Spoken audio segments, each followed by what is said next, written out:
Yo guys, what's going on? I'm Tim for The Real Sports Talk. Check out those shirts at the beginning. I know they are all the NBA ones. We're going to be running a lot of promos before our videos because we're not trying to sell these yet, but we're trying to gauge interest in what you guys have been interested in. The shirts will cost, again, from like $15 to $25, but for the most part, you're going to get the ones that are like $15 to $17 is the average price out of most of these shirts. And people say, well, I can just go to Champ Sports and get the same shirt. Really, no, you can't. You can go to Champ Sports and for $30 get a plain blue shirt that says Chicago Bulls. Or you can go on here and you can get a one that says Derrick Rose MVP for like $17. You can get one that says, instead of ball so hard, bowl so hard. Or you could get one that is Brian Scalabrine and says the White Mamba on it for like $22. And then we've added some other new ones that weren't in the promo. We added a Tebow Mania one, a Flying Hawaiian one, a Meta World Peace, the Man, the Myth, Steven Strasburg for you Nationals fans. If you would be interested in that, comment below. We've added another LeBron James one. There's already a couple Kobe Bryant ones. There's Blake Griffin plus Chris Paul equals Lob City. Lots of ones really. There's a Clutch Mellow shirt instead of Carmelo, Clutch Mellow. I mean, I thought that was pretty creative on my part. There's one that says I Heart Rajon, but instead of a heart, it's a shamrock. Dwight Howard, Superman 12. There's one that says You Gotta Love Kevin. Joey Bats A. There's really a bunch of shirts that I think that you guys would be interested in. There's one that says I Heart Lynn, and there will be one that says I Heart CC pretty soon coming up. That would be CC Sabathia, obviously, for you Yankees fans. If you would be interested in that, comment below. Any of you guys interested? So we took the weekend off of these videos. We were focusing on the NBA ones for the weekend, and we'll get right back into the 30 clubs, 30 videos right now. We'll start with what the Nationals did in the offseason, and what they did in the offseason. As recently as this week, they locked up Ryan Zimmerman to a 6-year, $100 million deal. It's questionable. I think Ryan Zimmerman ultimately will be worth that much. But coming off a season where he only played 100 games, only hit 12 home runs, it didn't hit for as high an average as you're used to, it's a move that the Nationals probably had to make, but if it doesn't work out, they're really going to end up looking bad. They added Edwin Jackson, who we will be getting on for an interview. Believe me, 1 year, $11 million deal. We've had a lot of talks with him. We'll be having Barry Enright of the Diamondbacks on as well this week. Gio Gonzalez, they added through a trade. Huge addition, 26-year-old lefty. Just an absolute stud. One of the best young pitchers in the game right now. That's a huge addition. They added Brad Lidge in the bullpen. Tom Gorzelani. And on the bench, they added Mark DeRosa, which is a nice addition if he's able to stay healthy, which has been his problem throughout his career. As we go through the Nationals lineup now, let's look at catcher. You have Jesus Flores backing him up. He is a nice backup. And then you have Wilson Ramos, who had a nice season last year, 267, 15 home runs, and 52 RBIs. I'd probably put him in a position where over the next 2 or 3 years, he will be one of the top 7 or 8 catchers in the MLB. He obviously made headlines this offseason for getting kidnapped by like Somalian pirates, but he is one of the better young catchers in the game right now, and calls a good game and gives the Nationals a bright young future. At first base, you have Adam LaRoche. There were a lot of rumors this offseason that the Nationals were interested in making a run at Prince Fielder. That obviously did not work out as he went to the Tigers. Adam LaRoche, he's probably average, but he'll give you a good season in just about every year. Last year was not that year in his first year with the Nationals. In only 43 games, hit 172 with 3 home runs. But in most seasons, what Adam LaRoche is going to do for you is he's going to hit you about 270 with 20 home runs and 88 RBIs, which is a solid overall season. Usually you like to have that big bopper at first base, like Prince Fielder, Ryan Howard, Albert Pujols, Adrian Gonzalez, the list goes on. Those type of guys. And unfortunately they do not have that. And that could certainly be something they go trade for, although they gave up a lot of picks for Gio. But coming in with him is not necessarily bad. Backing him up, and a guy who's going to be a super utility player for them if he's able to stay healthy, backing him up will be Mark DeRosa. I would think if Mark DeRosa is healthy and Adam LaRoche were to go down, they would consider moving Michael Morse over to first base, who's a natural first baseman, moving Mark DeRosa out in left field. But Mark DeRosa has struggled to stay healthy in his 2 seasons with the Giants. When he was there last season, he did all right, but didn't blow the cover off the ball. Hit .279 in 47 games, so can't tell much out of that. But a few seasons ago, he had .250 with 23 home runs and 78 RBIs. That was in 2009 with the Indians and Cardinals combined. So if he can get anywhere to the point, I mean, he's 37 years old. He's not getting any younger. But if he can give you some home runs off the bench and fill in here and there in the field, probably 2 games a week, then he was a nice addition for this team. As long as he can stay healthy, there's no reason he shouldn't do that.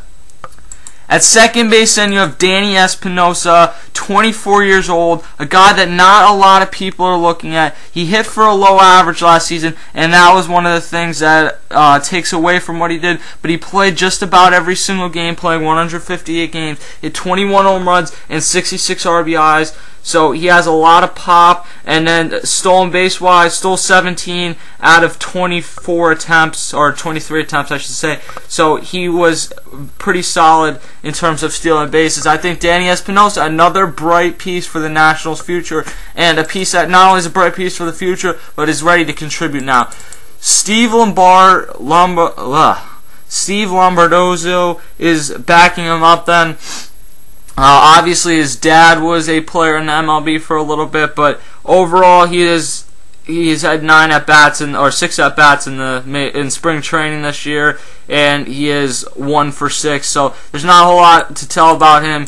He is 22 years old, so very young, and could be with the Nationals for quite a while. At shortstop, you have Ian Desmond.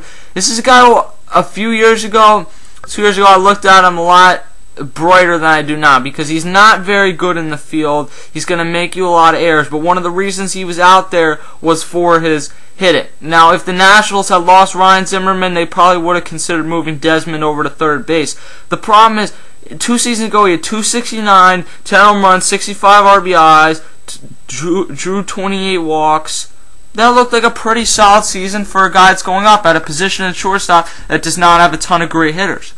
But then last season he dropped down to, in the exact same amount of games and even more at bats, he had .253, 8 home runs and 49 RBIs. You would have liked to see more progression to the point where maybe he was hitting 14 or 15 home runs with 75 RBIs, something to kind of make a benchmark for this season. He's going to steal about 20 bases. He's done a nice job in that department through the first couple seasons of his career. So I look for Ian Desmond to take that next step this year. Another guy I look to take that next step with is Ryan Zimmerman. The backup at shortstop will be Mark DeRosa as well. So eventually they're probably going to have to add another utility guy, because Mark DeRosa is the backup at 3 or 4 positions for this team in terms of depth chart, which is why we've heard a lot about Bryce Harper potentially starting the season with the team. Ryan Zimmerman then at third base. Last year in 101 games, had a disappointing season, hit .289, and that's not bad, but normally you're going to hope for an average closer to 300 or maybe even over 300 with him, and home runs in the area of about 28 to 29, somewhere like that, with about 88 or 80 to 90 or 90 to 100 RBIs, I should say. I'm having trouble talking today. So it's a gamble by them. He's 27 though. There's not a lot of 27-year-olds who I've seen this guy step up in the big moment quite a few times in this young career that can just come in there and hit the way that he does. He's an excellent fielder. If he can get the hitting back on track, then I think behind Evan Longoria and not even Miguel Cabrera in terms of a fielder, but Miguel Cabrera is just such a good hitter. He would probably be my third best third baseman in the game, and it depends if A-Rod's able to get back on track this season. But for the most part, Ryan Zimmerman, I've been very impressed. He's been in the MLB since 2005, so he came up young, and he's really progressed very well. He's had some bumps in the road, but I think that he this year could be a candidate for MVP. I'm saying watch out for that, because this is a Nationals lineup that I see taking that next step this year and looking a lot better. Now, I think some people have certainly overrated this lineup a little bit, but I'll leave it at that. In right field, then you have Jason Worth, the guy who last season, after signing a 7-year, $126 million deal, I still cannot believe the Nationals paid him that much money. He had 232 with 20 home runs and 58 RBIs. This was a guy who was never really good for 100 RBIs, so paying him $18 million never made sense in the first place. But you would have hoped for closer to, compared to what his numbers were in Philly, like 30 home runs.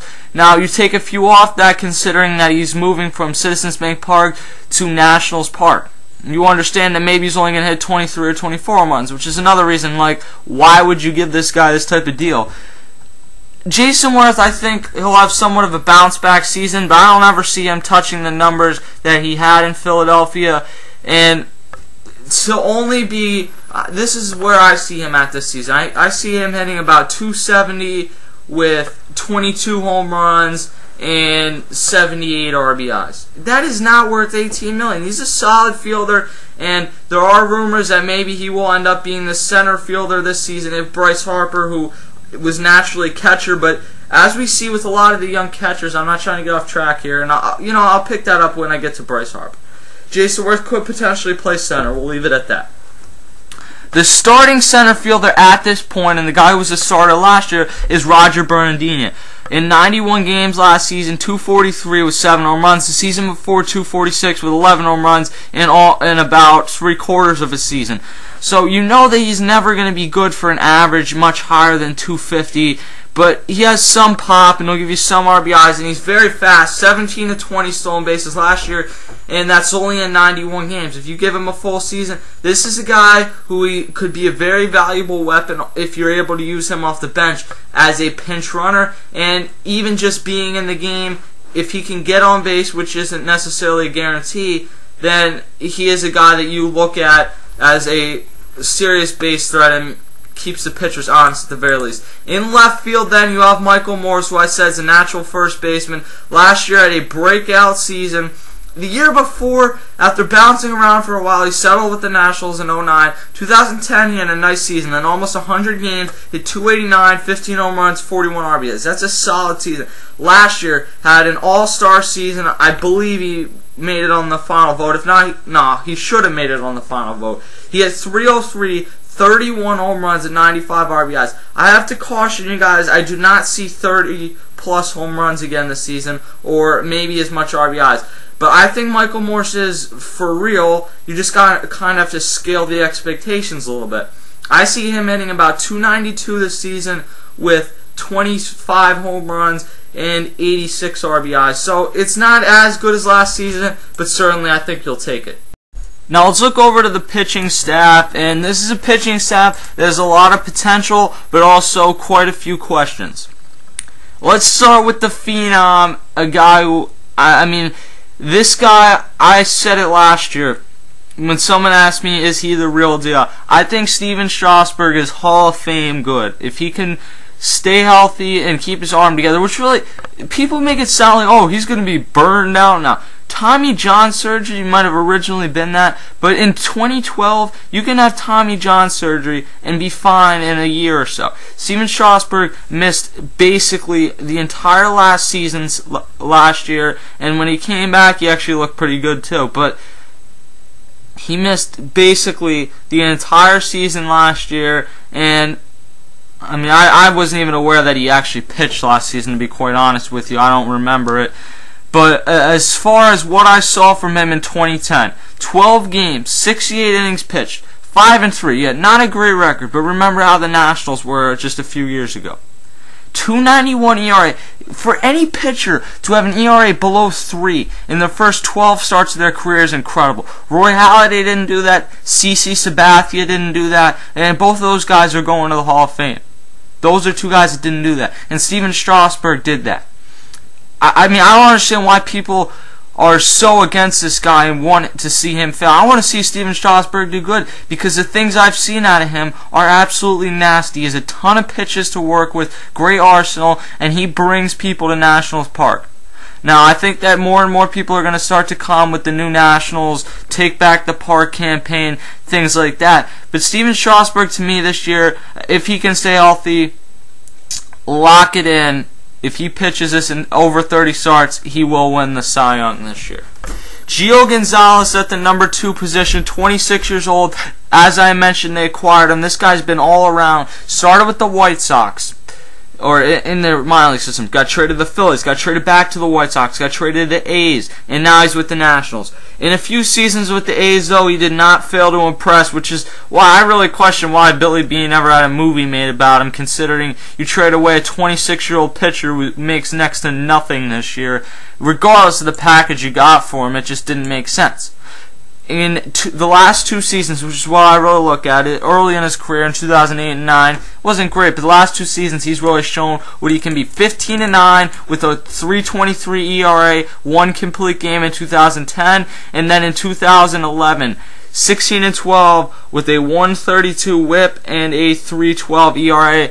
Very impressed. He is a solid number 2, and if the Nationals can keep these 2 guys together, that's going to be a dynamic 1-2 for the next long time, the next 5 or 6 years at least. Because Steven Strasburg is only 23 years old, Gio Gonzalez is only 26 years old, and pitchers this good can go till they're like 36 years old at least. So I think that that's a solid couple guys to start the rotation with. Jordan Zimmermann, only 25 years old, another guy who went through Tommy John surgery, but I've been very impressed with what I've seen out of him. 26 starts last year, 1 complete game, 161 innings pitched, a 3.18 ERA, 8-11. But the 3.18 ERA, that is really solid for a 25-year-old. That means in all likelihood he's going to improve. And at the number 3 spot, that's very important. You're in a division that is very pitching heavy, and the Nationals, while they don't have the Phillies rotation or even the Braves rotation, I think that they have a better rotation than the Miami Marlins do at this point, and I really would have a tough time believing anyone could think differently, but I think that there are some people out there like that. Jordan Zimmermann, I've been very impressed with them. An 8-11, not a great record, but record to me means very little when you look at how good his ERA was. He should be a solid number 3 there for quite a while. Edwin Jackson, a guy who's kind of bounced around. He's not, and we're going to get him on the interview. He's going to give you a lot of innings. He's not going to give you a great ERA, but most years he's going to give you an ERA under 4, which is what you look for out of a number 4 starter. He's making too much money in all likelihood for what he does. But I've been very impressed with how he came into and pitched with the Cardinals last year, and adding that onto this team if they are in contention in July, August, and September, which I think they'll be in contention. I don't think they're going to win the division this year or anything, but they'll be in contention, especially with the 2 wild card system implemented this season. He's going to be very important to this team because he's been through a pennant race before. And then we look at the number 5 spot, another guy who's been through a pennant race before. It's been a long time coming for Ching-Mei Wang. This guy came to America. He was an elite starter for a couple seasons with the Yankees. Well, I don't want to say elite, but he had almost 20 wins. The ERA was never mind-blowing, but 363, 370, that's not terrible in the AL East. The NL East, if you bring that into, let's think about this. The Marlins are a pretty solid hitting team. The Phillies can't hit nearly as much as they used to be able to. The Braves' strength is definitely pitching, although their lineup's certainly going to improve this year with Hayward having a better year, Ugla having a better year. So, I mean, it's not a cakewalk division. Then you look at the Mets. It's not a cakewalk division, but it's not the greatest hitting division. And I think moving him to the NL East, he did decent last year. 11 games, he was 4-3 with a 4.04 ERA. Not great, but if you can get that down to right around 4, that's not terrible for a number 4 starter. I don't think he'll win 20 games like he did, but not a bad number 5 starter at all if you can stay healthy. There are 3 big guys out of the bullpen. We'll start with Brad Lidge coming over after spending 4 seasons with the Phillies, and people who watched a lot of him will try and convince you that he only had 1 good season with the Phillies. In reality, he only had 1 bad season with the Phillies. 2008, just a shutdown season. We know what he was with the Astros early on. Had almost 50 saves a couple of times. But in 2008, well, maybe not 50, but 40, in the mid-40s. In 2008, we know what he did. Didn't blow a save the whole year, including the playoffs. 41 for 41. Ended up being like 48 for 48. 195 ERA. He was filthy. At that point, though, he could throw a fastball, which is one thing he could not do in 2009. He had arm problems the entire season, pitched through it. Saved 31 games, but blew 11. That was one of the highest ratios in the MLB in, like, since the new millennium. 2010 though, he came back pretty strong in 50 games, 45 innings. He went 1-1, saved 27 games, blew 5 games, had an ERA right around 3. That's not a great ERA for a closer, but it's not terrible either. And blowing 5 saves, you say at the beginning of the year, if my closer blows 5 saves or less, it's a nice season. Maybe not for Mariano Rivera, but for most closers, that's what you're going to say. And then in 2011, came back, was not a relief, or was not the closer. We saw that role go to Ryan Madson after Lidge got hurt, and Madson emerged. Lidge in 19.1 innings. It's not a great sample size, but at a 1.40 ERA. Look, he's good for, and he had 1 save. He's not a closer anymore, so if the Nationals were to lose Drew Storen to an injury or anything like that, Tyler Clippard would be the next guy up. But Brad Lidge is going to be a specialist that can come in against certain right-handed hitters and get a big out. That slider is still devastating, and if he can get his fastball anywhere close to 90 miles an hour like it used to be, he could still be a very solid pitcher. Tyler Clippard, an all-star last year, began his career with the Yankees, but in the last 2 years he has just been shut down. The last 3 years for this team, really. He's been locked down. A 2.69 ERA in 2009 in 41 games. 78 games in 2010, 3.07. 2011, 72 games, 1.83 ERA, 0.84 WHIP. That is nasty. And for a non-closer that's a reliever to make the All-Star game, you must be having a pretty damn good season, and that is what he did last season, making the All-Star game. Drew Storen, then, is their closer, a guy who has actually done a pretty nice job through the first few seasons of his career. Last season, 43 saves, 5 blown saves, a 2.75 ERA. You'll take it. There's better closers, but if you're gonna get a lot of opportunities, you're probably gonna blow 5. You'd like to see that ERA come down a little bit. Overall for the Nationals, I view this team as a team that's going to win about 84 games this season. They could certainly do more and they could certainly do less, but there's too many questions still. There's a question, is Michael Morse going to repeat what he did last year? Bryce Harper, let me get to him real quick. To bring him up to the MLB right now would be absolutely foolish. To rush this guy up. There's a lot of guys that look ready really young, and then you find out 3 years later when their careers have gone nowhere that, oh wait, maybe we should have waited a couple seasons. He's 19. Give the guy 1 more year in the minors and bring him up next year. I think he will be ready. But to rush him up this early, and maybe even bring him up in August or whatever, as a shot in the arm to this team, especially if Bernardini is not playing well in center field. But you do not bring him up yet. Jason Worth, there's that question. Is he going to stay healthy? Adam LaRoche, can he stay healthy and produce like he once did? Ian Desmond, can he get back on track? Ryan Zimmerman, can he get back on track? Steven Strasburg, can he stay healthy?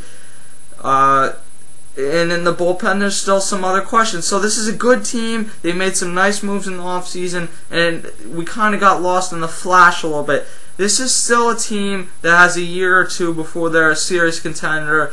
And in a year or two, the Phillies are going to be even older than they already are now. The Braves will still have a pretty good team, but they're going to have to revamp that pitching a little bit, and they have some nice young pitchers coming up, so that might not be too tough.